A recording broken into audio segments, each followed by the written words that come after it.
ഈ channel subscribe ചെയ്ത് bell button click ചെയ്യൂ.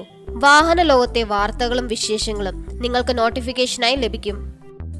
ലിഫ്റ്റ് കൊടുത്താൽ പിഴ, വാഹന ഉടമകൾ അറിഞ്ഞിരിക്കണം ഇക്കാര്യം. കോരിച്ചൊരിയുന്ന മഴ. ഓഫീസിലേക്കുള്ള യാത്രക്കിടെ വഴിയരികിൽ 3 പേർ ലിഫ്റ്റിനു വേണ്ടി കൈകാട്ടുന്നത് കണ്ടാണ് മുംബൈ സ്വദേശി നിതിൻ നായർ കാർ നിർത്തിയത്. തൊട്ടടുത്ത ബസ് സ്റ്റോപ്പിൽ ഇറക്കിയാൽ മതിയെന്ന് അപരിചിതർ പറഞ്ഞപ്പോൾ സഹായിക്കാമെന്ന് ഇദ്ദേഹം കരുതി. പക്ഷേ ലിഫ്റ്റ് കൊടുക്കുന്നത് നിയമലംഘനമാണെന്ന് നിതിൻ അറിഞ്ഞിരുന്നില്ല. കേട്ടത് ശരിയാണ്. അപരിചിതർക്ക് ലിഫ്റ്റ് കൊടുക്കുന്നത് മോട്ടോർ വാഹന നിയമത്തിൽ പിഴ ഈടാക്കാവുന്ന കുറ്റമാണ്.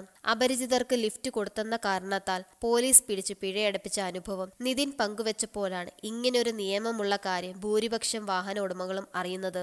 ഇദ്ദേഹത്തിന്റെ കുറിപ്പ് സമൂഹ മാധ്യമങ്ങളിൽ ശ്രദ്ധ നേടുകയാണ്. കൈ കാണിച്ച 3 പേരെയും കയറ്റി കാർ മുന്നോട്ടെടുത്തതിന് പിന്നാലെയാണ് പോലീസിന്റെ പിടി വീണത്. ലിഫ്റ്റ് കൊടുക്കുന്ന രംഗം മുഴുവൻ കണ്ടുനിന്ന പോലീസ് കോൺസ്റ്റബിൾ നിതിനോട് കാർ നിർത്താൻ ആവശ്യപ്പെടുകയായിരുന്നു. അപരിചിതർക്ക് ലിഫ്റ്റ് കൊടുക്കുന്നത് നിയമലംഘനമാണെന്ന് ലൈസൻസ് പരിശോധനയ്ക്കിടെ കോൺസ്റ്റബിൾ വ്യക്തമാക്കി. ശേഷം ലൈസൻസ് പിടിച്ചെടുത്ത കോൺസ്റ്റബിൾ മോട്ടോർ വാഹന നിയമം സെക്ഷൻ 66, സെക്ഷൻ 192 പ്രകാരം ഇദ്ദേഹത്തിന് പിഴ ചുമത്തി. പൊതുഗതാഗതം, ചരക്കുനീക്കം എന്നീ ആവശ്യങ്ങൾക്ക് സ്വകാര്യ വാഹനങ്ങൾ ഉപയോഗിക്കരുത് എന്നാണ് മോട്ടോർ വാഹന നിയമം സെക്ഷൻ 66 പറയുന്നത്. ഇതേ സെക്ഷൻ മുൻനിർത്തിയാണ് നിതിന്മേൽ കുറ്റം ചുമത്തിയിരിക്കുന്നത്.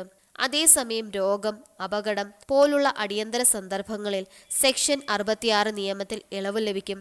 അപരിചിതരെ കാറിൽ കയറ്റിയെന്ന കുറ്റത്തിന് 1500 രൂപയാണ് കോടതിയിൽ നിതിൻ പിഴയടച്ചത്.